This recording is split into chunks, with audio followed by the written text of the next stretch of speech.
नमस्कार, दोपहर के 2 बज रहे हैं। आप देख रहे हैं न्यूज राजस्थान। मैं हूं आपके साथ मनुराज सक्सेना और बुलेटिन की शुरुआत करते हैं इस वक्त की बेहद ही महत्वपूर्ण खबर के साथ। मनीष सिसोदिया की दरअसल आज कोर्ट में पेशी होनी है और थोड़ी देर में राउस रेवेन्यू कोर्ट में आज मनीष सिसोदिया को पेश किया जाएगा। पेशी से पहले सिसोदिया का मेडिकल भी हुआ। आपके कार्यकर्ताओं का देश भर में प्रदर्शन चल रहा है। आबकारी घोटाले मामले में गिरफ्तारी हुई। सीबीआई ने कल गिरफ्तार किया था। वीडियो कॉन्फ्रेंसिंग के जरिए पेशी होगी। सुरक्षा कारणों के चलते फैसला लिया गया है। अपडेट अपने दर्शकों को बता दें, मनीष सिसोदिया की कोर्ट में आज पेशी है और वीडियो कॉन्फ्रेंसिंग के जरिए सुरक्षा के मद्देनजर ये फैसला पेशी का। आपके कार्यकर्ता जगह जगह प्रदर्शन कर रहे हैं। सिसोदिया की गिरफ्तारी को लेकर जबरदस्त विरोध दर्ज करा रहे हैं। आक्रोश लगातार जारी है। सियासत पूरी तरह से यहां पर हावी है। दिल्ली में आम आदमी पार्टी का प्रदर्शन चल रहा है। न सिर्फ दिल्ली में, भोपाल, चंडीगढ़, पूरे देश में आम आदमी पार्टी के कार्यकर्ता सड़कों पर उतरकर विरोध दर्ज करा रहे हैं। आपको बता दें कि कुछ ही देर में मनीष सिसोदिया, जो कि दिल्ली के डिप्टी सीएम हैं, शराब नीति मामले में उनकी कोर्ट में पेश होगी। कल लगातार 8 घंटे की पूछताछ के बाद सीबीआई ने गिरफ्तार कर लिया। सीबीआई का कहना था कि सहयोग चूंकि मनीष सिसोदिया नहीं दे रहे हैं, लिहाजा उनकी गिरफ्तारी की जरूरत पड़ी। हालांकि अरविंद केजरीवाल का दावा यही है कि राजनीतिक दबाव के चलते गिरफ्तारी हुई मनीष सिसोदिया की। कुछ सीबीआई के अधिकारी नहीं चाहते थे गिरफ्तारी की जरूरत, लेकिन उसके बावजूद राजनीतिक दबाव की वजह से सिसोदिया की गिरफ्तारी हुई। पूरा हाई वोल्टेज ड्रामा इस वक्त आप सड़कों पर देख रहे हैं। किस तरह से तमाम आम आदमी पार्टी के कार्यकर्ता सड़कों पर उतरे हुए हैं और अपना विरोध दर्ज करा रहे हैं। पुलिस के साथ झड़प की भी खबरें सामने आ रही हैं। दिल्ली में धारा 144 इसके मद्देनजर लागू कर दी गई है ताकि प्रदर्शन ना हो सके। बावजूद इसके जगह जगह प्रदर्शन ड्रोन अब तैनात कर दिए गए हैं ताकि प्रदर्शनकारियों की धरपकड़ हो सके। राउस रेवेन्यू कोर्ट में सिसोदिया की आज पेशी होनी है। दिल्ली में आम आदमी पार्टी का प्रदर्शन इस वक्त चल रहा है। वीडियो कॉन्फ्रेंसिंग के जरिए सुरक्षा के मद्देनजर पेशी होगी मनीष सिसोदिया की। आप प्रदर्शनकारियों पुलिस में झड़प की भी खबरें आ रही हैं। तस्वीरों में आप देख सकते हैं किस तरह से सड़कों पर उतरकर आम आदमी पार्टी के कार्यकर्ता हल्ला बोल करते हुए। इसके साथ साथ पुलिस का कहना है कि अगर प्रदर्शनकारी नहीं माने, धारा 144 लागू होने के बावजूद भी अगर प्रदर्शन किया जाता है तो फिर कार्रवाई होगी।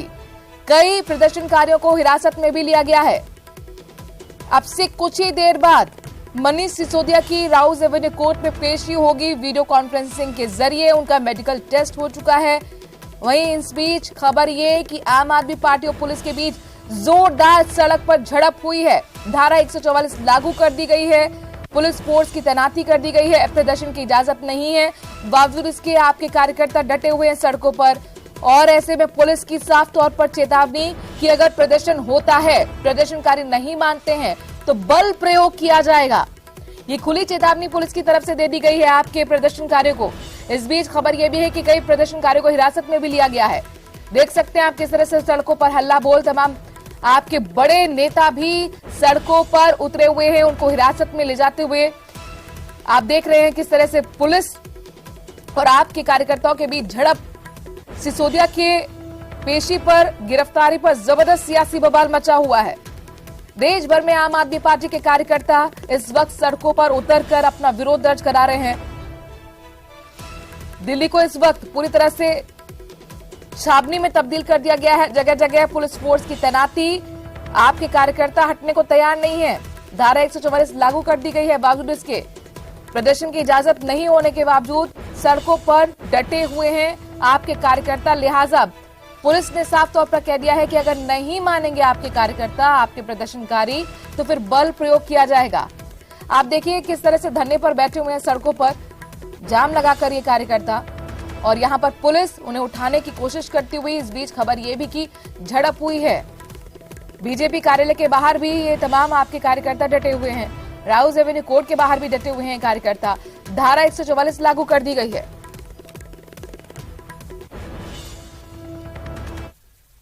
बढ़ते हैं आगे। जम्मू कश्मीर से खबर है जहां पर एसआईयू की कार्रवाई देखने को मिली है। श्रीनगर और अनंतनाग में कार्रवाई हुई। एसआईयू ने 4 घरों को सील कर दिया।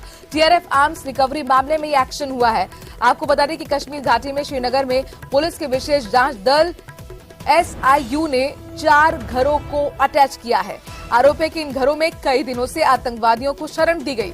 विशेष जांच दल की पड़ताल यहां पर सामने आई है और इसी को लेकर ये कार्रवाई की गई। इसमें 3 घर कमरबाड़ी क्षेत्र में और एक ईदगाह इलाके में है। मामले में एनआईए कोर्ट में 13 आरोपियों के खिलाफ चार्जशीट दाखिल की जा चुकी है।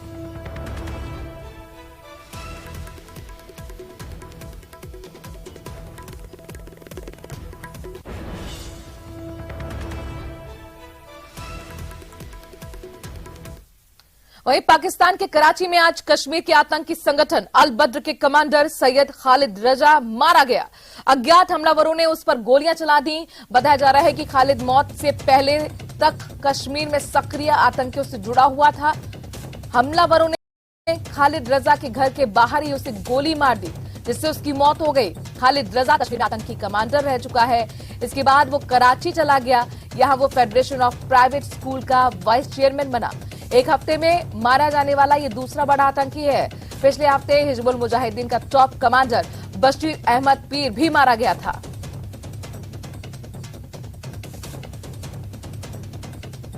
हिजबुल कमांडर बशीर की हत्या हुई थी और एक हफ्ते के अंदर दूसरा बड़ा आतंकी मारा गया है। 7 दिन पहले हिजबुल कमांडर बशीर की हत्या, पाक में रह रहा था एक कश्मीरी आतंकी जो अब ढेर हो गया है। हमलावरों ने खालिद रजा पर गोली मारी और उसकी मौके पर ही मौत हो गई। पाकिस्तान के कराची में यह हत्या की गई है।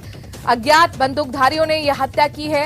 इसके साथ ही आपको बता दें कि ये इस आतंकी का कश्मीर से कनेक्शन था। दरअसल कश्मीर में जो सक्रिय आतंकी हैं उससे जुड़ा हुआ था ये बड़ा आतंकी।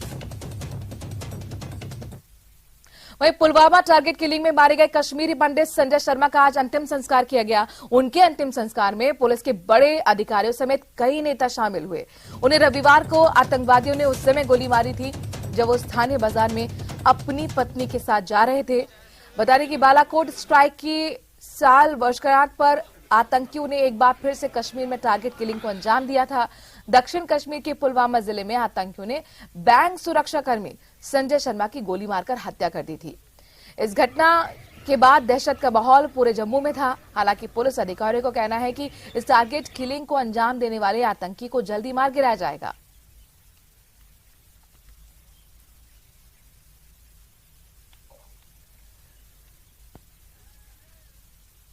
वहीं जम्मू कश्मीर के कुलगाम में प्रदर्शन जारी है। टारगेट किलिंग पर उग्र प्रदर्शन कुलगाम में हुआ है। बीजेपी ने रैली निकाली है और कश्मीरी पंडित की हत्या के खिलाफ प्रदर्शन किया है। संजय शर्मा को आतंकियों ने गोली मार दी थी। संजय शर्मा एक बैंक में गार्ड पद पर तैनात थे। टारगेट किलिंग को अंजाम दिया गया और अब हालांकि सुरक्षा बलों का दावा यही कि जल्दी आतंकी को भी मार गिराया जाएगा। लेकिन इन सब के बीच में यहां पर टारगेट किलिंग के खिलाफ बीजेपी की रैली आप तस्वीरों में देख रहे हैं। कुलगाम में टारगेट किलिंग के खिलाफ जबरदस्त बीजेपी ने प्रदर्शन किया है। कश्मीरी पंडित की हत्या के खिलाफ ये प्रदर्शन किया गया है।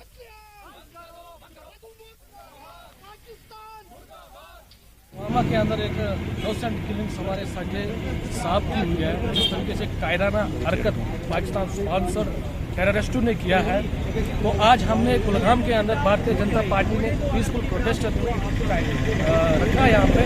और खाली इसलिए जो कश्मीर के अंदर इस वक्त टारगेट किलिंग होती है हमारे माइग्रेंट पंडितों की, तो इस पर हम रोकना चाहते हैं। और जिस तरीके से पूरे आप सबको पता है कि जिस तरीके से प्रशासन ने काम किया है इन माइग्रेंटों के लिए, चाहे वो इनकी सिक्योरिटी की बात हो, चाहे इनकी अकोमोडेशन की बात हो, तो सरकार काम कर रही है।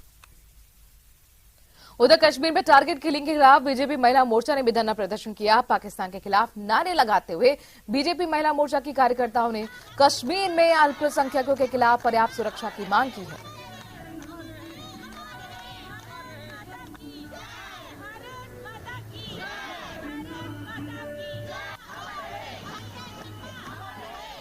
जी देखिए, आज संजय शर्मा जी की जिस तरह से जो है सीने पे गोली मारकर हत्या की गई, एक मुझे समझती हूँ कि बेहद ही पीड़ादायक और कष्टनाक घटना जो है ये घटी है। और हमें बेहद ही हम परिवार के साथ संवेदना व्यक्त करते हैं। और मुझे लगता है कि इस तरह की घटनाएं करके अगर पाकिस्तान ये सोच रहा है कि वो हमारा मनोबल गिराएगा तो वो बिल्कुल गलत है। आज हम देख रहे हैं कि किस तरह से जो है श्रीनगर में पीस है, डेवलपमेंट है। आज हर कश्मीरी जो है वो अमन चाहता है, शांति चाहता है। कश्मीर में टारगेट किलिंग से नाराज बजरंग दल ने जम्मू में जोरदार विरोध प्रदर्शन किया। नारेबाजी करते हुए बजरंग दल के कार्यकर्ताओं ने कहा कि सरकार कश्मीर में अल्पसंख्यकों को सुरक्षा मुहैया कराने में विफल रही है। हमारे संवाददाता ने बजरंग दल के जम्मू कश्मीर के अध्यक्ष राकेश शर्मा से खास बातचीत की है। कश्मीर घाटी में हिंदुओं की हो रही हत्याओं के खिलाफ बजरंग दल का आज जम्मू में प्रोटेस्ट हुआ है। राकेश बजरंगी हमारे साथ मौजूद हैं। राकेश, जो आपने प्रोटेस्ट किया है, कई दफा आपने पहले भी प्रोटेस्ट किया, कई हत्याएं हुई, आपको लगता है कि कहीं ना कहीं विफलता सामने आ चुकी? देखिए, हर बार हम पाकिस्तान का पुतला फूंकते हैं और आतंकवादियों को पुतला फूंकते हैं। आज हमने जो है आज हमने सरकार का पुतला फूंका है, क्योंकि कहीं ना कहीं नालायकी जो है वो सरकार की है, जो हिंदुओं को वहां पर सेव करने की कोशिश नहीं कर रही है। यहाँ बड़े बड़े दावे किए जा रहे हैं। यहाँ पर मुलाजिम जो है वो सड़कों के ऊपर बैठा है, जो कश्मीर में नौकरी कर रहा है, और उनको ये कहकर वापस भेजा जा रहा है कि हमने सुरक्षा के पुख्ता इंतजाम किए, और उसके बावजूद भी वहां पर जो है वो टारगेट किलिंग हो गई। संजय शर्मा जो है वो आतंकवादियों के निशाने पे चढ़ गया। तो कहां है सुरक्षा? मैं ये पूछना चाहता हूं सरकार से, कहां है सुरक्षा? केवल निंदा करने से जब कोई व्यक्ति जो है वो टारगेट किलिंग का शिकार हो जाता है तो बाद में गवर्नर साहब एक ट्वीट के माध्यम से वो कर देते हैं, निंदा कर देते हैं। क्या निंदा करने से वो व्यक्ति वापस आएगा? तो हम ये कहना चाहते हैं सरकार को कि अगर आप कहते हैं पुख्ता इंतजाम किए जा रहे हैं सुरक्षा के, दिल्ली में हाई सुरक्षा की जो है वो बैठक हो जाती है हर बार, और वहां पर क्या दी जाता है, सुरक्षा हमने जो है वहां पे पुख्ता इंतजाम किए और सुरक्षा बलों को प्री हैंड कर दिया। तो बजरंग दल क्या मांग उठाता है? क्योंकि जिस तरह से यहाँ भी पीएम पैकेज के एम्प्लॉइज, अब उनमें भी खौफ का जो एक खौफ है वापस लौट आएगा। बजरंग दल क्या मांग उठाता है? देखिए, हमें हिंदू की सुरक्षा चाहिए, हमें गारंटी चाहिए कि सरकार हिंदू को कहीं वहां पर कोई नुकसान नहीं होने देगी। 1990 में हिंदू वहीन घाटी करने की कोशिश की गई, लगभग कर दी। अब हिंदू कहीं वापस गया तो दोबारा से एक जो है ये कोशिश की जा रही है कि हिंदू वहीन घाटी की जाए। जो हिंदू वहां पर रह रहे हैं उनको टारगेट किया जा रहा है, और कुछ को भगा दिया गया और कुछ को भगाने की कोशिश की जा रही है। श्रीनगर में भी विरोध प्रदर्शन हुआ। पाकिस्तान के खिलाफ जमकर विरोध प्रदर्शन किया गया। संजय शर्मा की हत्या के खिलाफ ये प्रदर्शन हुआ है। श्रीनगर की तस्वीरें आप देख रहे हैं, जहां पर पाकिस्तान के खिलाफ नारेबाजी करते हुए लोग। संजय शर्मा दरअसल जो गार्ड बैंक कर्मी था, तैनात था गार्ड के तौर पर, उसकी हत्या कर दी गई थी। कश्मीरी पंडित की हत्या के मामले में जम्मू कश्मीर में जबरदस्त गुस्सा है। श्रीनगर की तस्वीरें आप देख रहे हैं, जहां पर पाकिस्तान के खिलाफ प्रदर्शन किया गया। चलिए खबरों में आगे बढ़ते हैं। बात अग्निपथ स्कीम की करते हैं। दरअसल दिल्ली हाईकोर्ट में आज अग्निपथ स्कीम को चुनौती देने वाली सभी याचिकाओं को खारिज कर दिया गया। दिल्ली हाईकोर्ट ने कहा कि अग्निपथ योजना सेना के बेहतरी और राष्ट्र हित में लिया गया फैसला है, इसीलिए सरकार के फैसले में कोर्ट के दखल देने की कोई वजह नहीं दिखती। 15 दिसंबर 2022 को कोर्ट ने याचिकाकर्ताओं और केंद्र सरकार की दलीलें सुनने के बाद फैसले को सुरक्षित रख लिया था। फैसला सुरक्षित रखते हुए कोर्ट ने यह भी कहा कि अगर किसी को कोई आपत्ति है तो वो अपनी लिखित दलीलें दाखिल करे। चीफ जस्टिस सतीश चंद्र शर्मा की अध्यक्षता वाली बेंच मामले की सुनवाई कर रही थी। इसमें जस्टिस सुब्रमण्यम प्रसाद भी शामिल थे। बता दें कि अग्निपथ स्कीम को 14 जून 2022 को पेश किया गया था और स्कीम के तहत आर्म्ड फोर्सेज में युवाओं की भर्ती किए जाने के नियम बताए गए।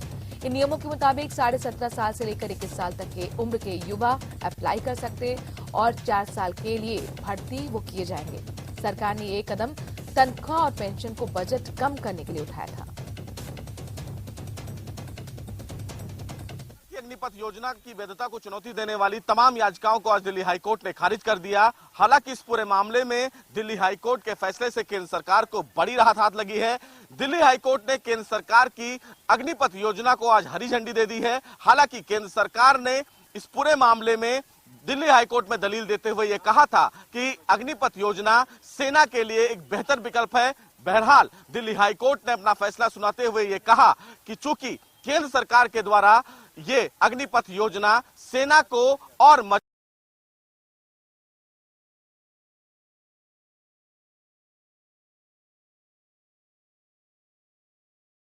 और सुदृढ़ बनाने के लिए एक बेहतर विकल्प है, लिहाजा इसकी वैधता को चुनौती देने वाली सभी अर्जियों को सिरे से खारिज किया जाता है। कैमरामैन के साथ सुशील पांडे, दिल्ली। विधानसभा चुनाव कारण नागालैंड और मेघालय में मतदान लगातार जारी है। मेघालय में आपको बता दें दोपहर 1 बजे तक 44% मतदान हुआ है, वहीं नागालैंड में दोपहर 1 बजे तक 57% मतदान की खबर है। मेघालय में 59 सीटों पर वोटिंग हो रही है। नागालैंड में भी 59 सीटों पर ही वोटिंग जारी है। 2 मार्च को दोनों राज्यों के नतीजे आएंगे। कुल मिलाकर 118 सीटों पर 550 से ज्यादा उम्मीदवारों की किस्मत का फैसला आज हो रहा है। मेघालय और नागालैंड में विधानसभा चुनाव के लिए सुबह 7 बजे से वोटिंग चल रही है। 1 बजे तक मेघालय में 44% तो नागालैंड में 57% मतदान दर्ज किया गया है। मेघालय की आपको बता दें कि 59 और नागालैंड की 59 सीटों के लिए वोटिंग चल रही है। 2 मार्च को दोनों ही राज्यों के नतीजे आएंगे।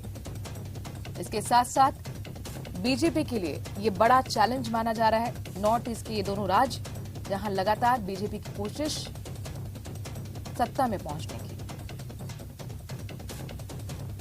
Just now I have cast my vote, so I think my vote and the public vote, they will decide. I'll be the winning in this time, in this constituency as MA. And what is the constituency name, sir?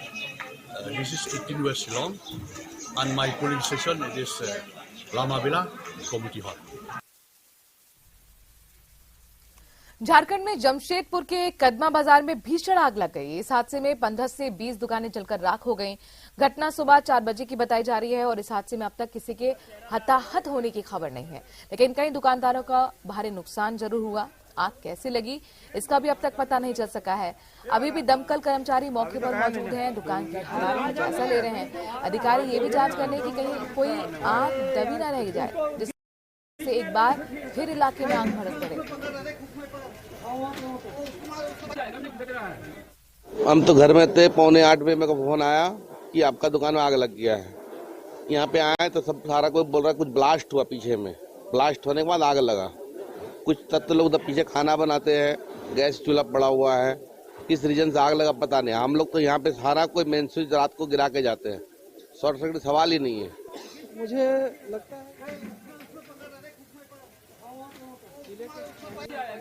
ने और जिले प्रशासन के और राज्य सरकार के लोगों ने फायर ब्रिगेड से संबंधित सुरक्षा उपकरणों को लेकर के ये चर्चा का विषय बना हुआ रहा है। लेकिन हम ये कहना चाहते हैं कि आखिर ये इस तरह की बड़ी बड़ी घटनाएं घट रही है शहर के अंदर में और इस बाजार में, और सुरक्षा महसूस कर रहे हैं लोग। लाखों करोड़ों की संपादन संपत्ति जल के नष्ट हो जा रही है। सरकार मुखदर्शक बनी हुई है। हनुमानगढ़ से बड़ी खबर है, जहां पर युवकों की लाइव पिटाई सामने आई है। सब्जी मंडी में चोरी करते हुए दरअसल रंगे हाथों ये युवक पकड़ लिए गए। व्यापारियों ने दोनों युवकों को जमकर पीटा। सूचना मिलने पर पुलिस मौके पर पहुंची। लगातार चोरियों से लोग परेशान हैं, व्यापारी परेशान हैं और जैसे ही सब्जी मंडी में चोरी करते हुए इन युवकों को व्यापारियों ने पकड़ा, जमकर इनकी धुनाई कर डाली। तो युवक की लाइव पिटाई का आप वीडियो देख रहे हैं। 2 युवक हैं, दरअसल ये चोरी करते हुए रंगे हाथों व्यापारियों के हाथ लगे और उसके बाद इन दोनों की जमकर धुनाई कर दी गई। इसके बाद पुलिस को मौके पर बुलाया गया। फिलहाल पुलिस ने दोनों को गिरफ्तार कर लिया है। सब्जी मंडी में चोरी की घटना को अंजाम देते हुए ये दोनों युवक व्यापारियों के हत्थे चढ़ गए। दरअसल यहाँ पर व्यापारियों का कहना है कि आए दिन चोरियां होती रहती हैं और पुलिस इन मामले में कुछ नहीं करती है। हनुमानगढ़ से आप 2 युवकों की लाइव पिटाई का वीडियो देख रहे हैं। ये पिटाई वहां के व्यापारियों ने की है। सब्जी मंडी में ये दोनों युवक चोरी करते हुए रंगे हाथों पकड़े गए और उसके बाद व्यापारियों के हाथ लगे तो फिर जमकर इनकी क्लास ली गई। और कोटा से बड़ी खबर है, जहां पर शराब की दुकान पर जमकर हंगामा हुआ है। बदमाशों ने दुकान में लोगों से मारपीट की, तोड़फोड़ की, जमकर कई घंटे तक उत्पात ही मचाते रहे। फिलहाल पुलिस इस पूरे मामले की कार्रवाई कर रही है, मामले की जांच कर रही है और पीलिया खाल गांव की ये घटना बताई जा रही है, जहां पर आप देखिए किस तरीके से शराब की दुकान में हंगामा करते हुए ये बदमाश आपको दिख रहे हैं। बताया जा रहा है कि नशे में धुत थे ये बदमाश और उसके बाद थोड़ी सी कहा सुनने के बाद इन्होंने जमकर उत्पात मचाया, लोगों के साथ मारपीट भी की। इस घटना के सामने आने के बाद लोगों में जबरदस्त गुस्सा है। शराब की दुकान जहां पर नशे में धुत बदमाशों ने कई घंटों तक उत्पात मचाया, लोगों के साथ मारपीट की भी खबरें हैं। हालांकि बदमाशों को अब तक पुलिस गिरफ्तार नहीं कर पाई है। बात पीएम मोदी की करते हैं। प्रधानमंत्री नरेंद्र मोदी आज कर्नाटक दौरे पर हैं और इस दौरान उन्होंने शिवमोगा एयरपोर्ट का उद्घाटन किया। इसके बाद उन्होंने सभा को संबोधित भी किया। प्रधानमंत्री ने कहा कि इस एयरपोर्ट में कर्नाटक की परंपरा और तकनीक का मेल दिखता है। पीएम मोदी ने कहा कि शिवमोगा एयरपोर्ट भव्य और सुंदर है। इस एयरपोर्ट पर कर्नाटक की परंपरा तकनीक का मेल देखा जा सकता है। ये सिर्फ एक एयरपोर्ट नहीं, ये इस क्षेत्र के युवाओं के सपनों की एक नई यात्रा का अभियान है। पीएम मोदी ने सभा को संबोधित करते हुए कहा कि हम सब जानते हैं, गाड़ी हो या सरकार, जब डबल इंजन लगता है तो उसकी गति बढ़ जाती है। ऐसी डबल इंजन पर कर्नाटक आगे बढ़ रहा है, तेजी से दौड़ रहा है। बीजेपी की डबल इंजन सरकार ने एक और बड़ा बदलाव किया है।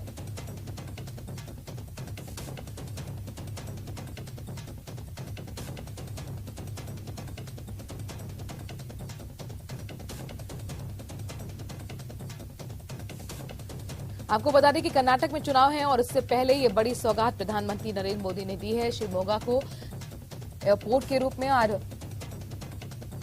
उद्घाटन एयरपोर्ट का किया प्रधानमंत्री ने, और इसके साथ ही उन्होंने कहा कि डबल इंजन की सरकार का हाथ कर्नाटक के लोगों के साथ है।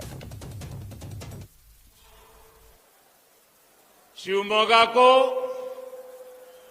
अपना एयरपोर्ट मिला है। लंबे समय तक जिसकी डिमांड थी वो आज पूरी हुई है। शिवमोगा एयरपोर्ट बहुत ही भव्य बना है, बहुत ही सुंदर है। इस एयरपोर्ट में भी कर्नाटका के ट्रेडिशनल और टेक्नोलॉजी का अद्भुत संगम नजर आता है। और ये सिर्फ एयरपोर्ट नहीं है, ये इस क्षेत्र के जवानों के सपनों को नई उड़ान का अभियान है। चलिए खबरों में आगे बढ़ते हैं। भारतीय मूल की निक्की हेली साल 2024 में होने वाले अमेरिका के राष्ट्रपति चुनाव के लिए रिपब्लिकन पार्टी की उम्मीदवार हैं। निक्की ने 15 फरवरी से अपने चुनावी अभियान की शुरुआत कर दी है। निक्की हेली का कहना है कि अगर वो राष्ट्रपति बनती हैं तो फिर अमेरिका के दुश्मनों जैसे चीन और पाकिस्तान के साथ कोई नरमी नहीं बरतेंगी। निक्की ने कहा कि अमेरिका के दुश्मनों को मिलने वाली विदेशी मदद को बंद कर दिया जाएगा। उनकी माने तो जो देश अमेरिका से नफरत करते हैं उन्हें 1% भी राहत नहीं मिलेगी। The number one thing I would do is stop giving foreign aid to our enemies. We give $46 billion in foreign aid. You're basically talking about $1 billion going to Iraq, who's basically dealing with the Iranians who are saying death to America. You're giving $2 billion to Pakistan, who are harboring terrorists trying to kill our soldiers. You're giving $500 million to Zimbabwe, the most anti-American African country there is. You look at China. We're giving China money for the environment. Are you kidding? We shouldn't be giving them a single penny. Belarus, who's holding hands with Russia in this war against Ukraine. And then you've got communist Cuba. We're giving them money, and we have designated them a state sponsor of terrorism. When I am president, we will no longer give foreign aid to our enemies. We will stop that. We'll start being smart, and we'll start being strong again. और इसी के साथ वक्त छोड़े से break का है। देश और प्रदेश की बाकी खबरों के लिए बने रहिए न्यूज़ 18 राजस्थान के साथ।